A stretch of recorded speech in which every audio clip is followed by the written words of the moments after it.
Assalamu alaikum ahiler ve ahitler. Cezvegizini yoki sheningizni qo'yig'iz va Saroyninglar kanalına rahim etigiz. Bugungi mavduim bo'lajak mening Müslim qabr toshining kanisa divorlarında tabuluvi.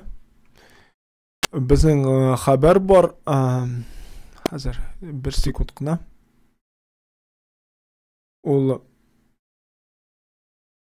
Xabar bor. Afuytigiz. Bir sekund.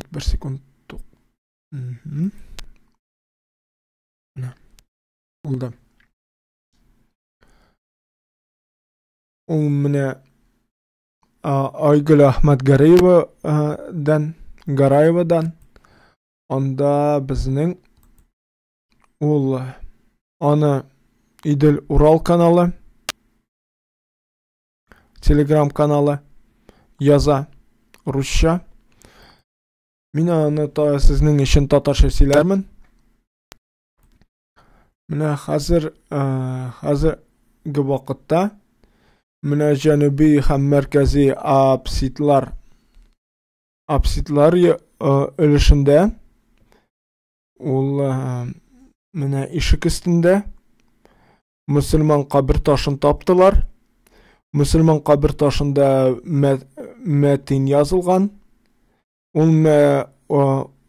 Ahırda uyulgan metinde müstakimov tercümesini Arap dilinden müstakimov tercümesinde getirsek, eğer de mene Rusça aytamin de mene çünkü Aygül Ahmet Garayeva Rusça yaza. Вижу этот мир разваленный по существу, и не пребудет он долго в покое. Дөрестән дә бик мәгънәле сүзләр язылган. Татарчага тәрҗемә итәм. Мин бу дөньяны харабә сыйфатында күрәмен ва озак вакыт тынычлыкта булмайды. Бу язу mevzuğu ve kul yazmanın özüne has hususiyetleri 16. asırın birinci yartısında Tatar kabir taşlarına hastır bu. Dip aytdi Aygül Ahmet Garayeva. Hem bu yazı bizning Tatar tarixina zor aşış bulup tura.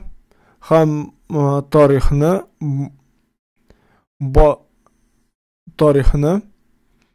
tirantil iğrenirge sebep bulup tura. Şüphesiz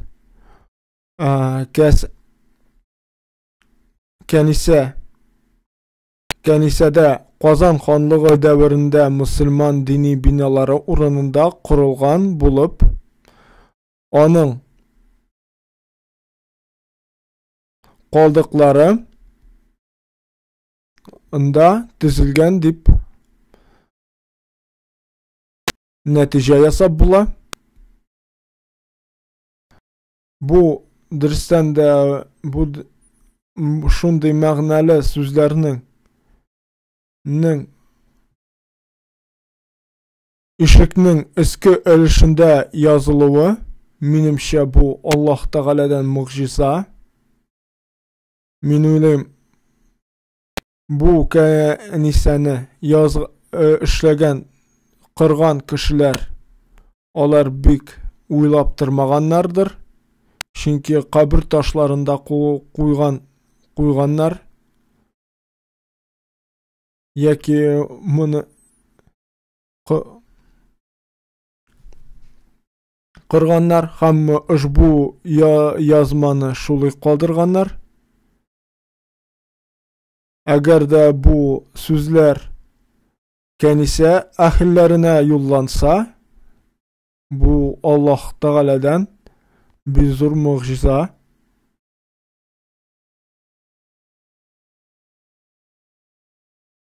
Hem Müslüman kabir taşlarının Монда менә кәнисә төзелешендә кулланылуы ул һәр кәнисәгә кергән һәр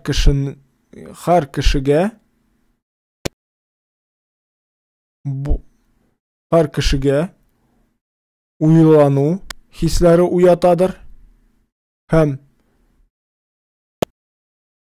кеше һәр кәнисәгә кергән һәм бу язманы, бу кабер ташын күргән кеше ул күрәдер, чөнки менә бу кәнисә урынында яки җирендә аннан да олы мөселман кабер ташы һәм дәүләте булган дип. Бу татар милләтен бик, татар мөселман милләтен бик олылый һәм бу насири татарларга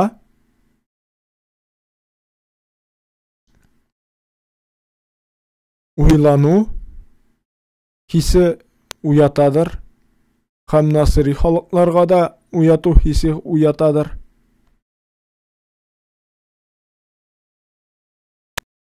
Дөрестән дә бу бик мөгъҗизалы ачыш һәм хәбәр.